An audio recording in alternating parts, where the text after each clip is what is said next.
ইমাম আকবর, ইমাম হাসান, ইমাম আকবর, ইমাম হুসাইন আলাইহিস সালাম আহলে বাইত, তাদের বিরুদ্ধে যারা যুদ্ধ করে তাদের সাথে আল্লাহর প্রিয় নবী নাই, ঠিক না ঠিক? সেজন্য ইমাম হাসান হুসাইনকে আল্লাহর রাসূল কত ভালোবাসতেন। যখন নামাজের মধ্যে দাঁড়াতেন, খেয়াল করবেন, নামাজ পড়তেন, নামাজ পড়ার সময় ইমাম আকবর, ইমাম হাসান এসে প্রিয় নবীর কাঁধে উঠে গেলেন, কাঁধ মুবারকের মধ্যে প্রিয় নবী সিজদার মধ্যে, আর ইমাম আকবর, ইমাম হাসান কাঁধের মধ্যে চলে আসলেন। অন্য এক বর্ণনায় আসছে ইমাম হুসাইনও কাঁধের মধ্যে উঠে গেলেন। উঠে যাওয়ার পরে প্রিয় নবী তো এখন প্রিয় নবী এখন সিজদা থেকে মাথা মুবারক তুলবেন। আল্লাহর গায়েবী জিবরিল আলাইহিস সালাম এসে বলতেছেন, ইয়া রাসূলুল্লাহ, ইয়া হাবিবাল্লাহ, আপনি মাথা তুলিয়েন না, মাথা মুবারক আপনি তুলিয়েন না, আপনার কাঁধে আছে আল্লাহর প্রিয়, আপনার প্রিয় ইমাম হাসান আপনার কাঁধে আছে, কষ্ট পাবে, দুঃখ পাবে, ব্যথা পাবে, আল্লাহ সহ্য হবে না, তাই আপনি মাথা মুবারক তুলবেন না ইয়া রাসূলুল্লাহ। এটা বলার পরে প্রিয় নবী সিজদারত ছিলেন। যখন ইমাম আকবর, ইমাম হাসান স্বাভাবিকভাবে কাঁধ মুবারক থেকে নেমে পড়লেন, তখনই প্রিয় নবী মাথা মুবারক তুললেন। আরে তারা কারা? ইমাম হাসান হুসাইন, যাদের জন্য প্রিয় নবী সিজদা লম্বা করলেন, আওয়াজ দিয়ে বলুন সুবহানাল্লাহ। যাদের জন্য আল্লাহর সিজদা লম্বা করলেন আল্লাহর হুকুমে, তারাই হলেন ইমাম আকবর, ইমাম হাসান এবং হুসাইন। যখন মসজিদের মধ্যে তারা আসতেন, প্রিয় নবী তখন হাঁটু মুবারক, পা মুবারক দিয়ে, আমরা বলি না ঘোড়া খেলা, কি বলি?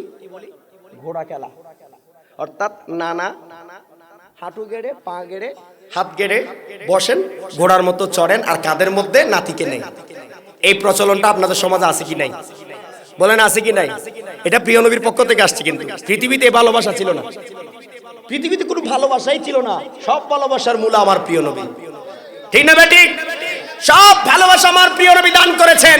মার ভালোবাসা ছিল না, স্ত্রীর ভালোবাসা ছিল না, কন্যার ভালোবাসা ছিল না, সন্তানের ভালোবাসা ছিল না। সব ভালোবাসার মূল আমাদের প্রিয় রাসূল। আওয়াজ দিয়ে বলুন সুবহানাল্লাহ। গভীর মনোযোগ। আল্লাহর প্রিয় নবী যখন মসজিদের মধ্যে থাকতেন, মসজিদে দরবারে আজম মদিনা শরীফে, আসতেছেন নাকি? প্রিয় নবী যখন মসজিদের মধ্যে থাকেন, তখন প্রিয় নবী নিজেই নিজের কাঁধের মধ্যে হাসান এবং হুসাইনকে নিতেন আর সাওয়ার করতেন। তখন জিবরিল আলাইহিস সালাম এসে বলতেছেন, নি'মার রাকিব, আওয়াজ দিয়ে বলুন সুবহানাল্লাহ।